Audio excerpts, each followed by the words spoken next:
En France, on n'a pas de pétrole, mais on a des betteraves. Et ça tombe bien, parce qu'avec des betteraves, justement, on peut faire rouler des voitures. Nous sommes à Bazancourt, près de Reims. Dans cette usine, les betteraves deviennent du biocarburant. Donc là, vous avez les betteraves qui tombent du camion. Il y a à peu près dans cette usine un camion toutes les 2 minutes, 24 heures sur 24, pendant 3 mois.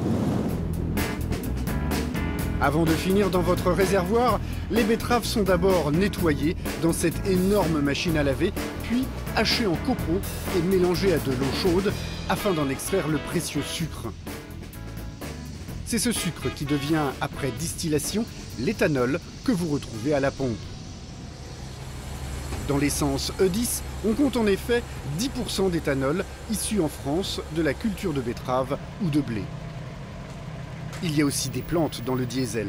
Dans chaque litre de gazole, il y a 7% d'huile végétale tirée par exemple de graines de colza ou de tournesol. Ainsi, sans même le savoir, la plupart d'entre nous roulent au biocarburant.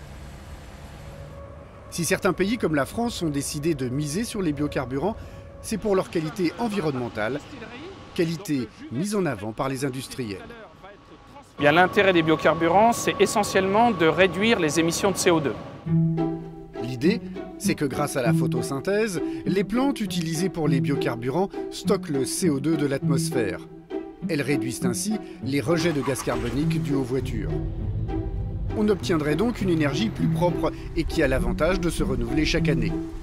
Le problème, c'est que les biocarburants nécessitent des terres cultivables et cela peut parfois avoir des conséquences très négatives sur l'environnement.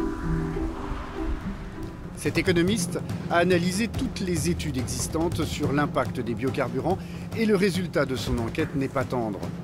Dans un cas étudié sur 2, pour produire des biocarburants, on génère plus de CO2 que pour des énergies fossiles. Pour produire, vous avez besoin de terre. Donc pour produire, soit vous faites sur des terres disponibles, mais dans ce cas-là, il y a un problème de concurrence avec l'alimentation, humaine ou animale. Soit vous étendez vos surfaces en allant chercher vers de nouvelles terres. Et donc si vous allez chercher vers de nouvelles terres, par exemple vers des forêts, vous libérez les stocks de carbone qui sont contenus dans le bois, mais aussi dans le sol, et ça peut être des stocks de carbone très importants, sous forme de CO2 dans l'atmosphère. Brésil, Indonésie, des pans entiers de forêts primaires sont rasés, arbres coupés et brûlés, labourage des terres. Tout cela dégage du CO2 en masse. Ici, à Sumatra, la forêt est remplacée par des millions de palmiers à huile qui répondent à la demande croissante en huile végétale, due en bonne partie au biocarburant. Alors pour éviter ce type de problème, les industriels préparent des biocarburants d'un nouveau type, dit de 2e génération. Plus de blé ni de betterave, mais du miscanthus, du bois de jeune peuplier ou encore du switchgrass. La 2e génération va consister à aller chercher des plantes et à les valoriser dans leur totalité, donc les tiges, mais aussi les feuilles, tout ce que l'on peut valoriser. Et le gros intérêt de ce type de plante, c'est que ça ne se plante pas sur des territoires en compétition avec des cultures alimentaires. Ces végétaux ne se mangent pas et poussent sans engrais sur des terres pauvres ou inondables, des terres qui n'intéressent pas l'agriculture. Le problème, c'est qu'extraire de l'éthanol d'une betterave ou d'un bout de bois, ce n'est pas vraiment la même chose. On est sur des tiges, sur des feuilles, quelque chose de très dur. Vous voyez ici, on a du peuplier. Donc on est sur quelque chose qui est plus technique, plus compliqué et qui va prendre plus de temps et plus d'énergie que sa première génération. Autrement dit, cela coûte encore un peu trop cher. Et tandis que les chercheurs se donnent quelques années pour régler ces derniers problèmes, une 3e génération de biocarburants est déjà en gestation, plus hypothétique, mais encore plus prometteuse. Nous sommes au bord de la Méditerranée, dans les salines de Gruissan. Le biocarburant du futur se cache ici, dans ces eaux. Vous avez dans ces bassins des organismes vivants, donc des algues, microscopiques, de 5 à 10 microns, qui se développent. Ce sont ces algues légèrement rosées qui donnent sa coloration à l'eau.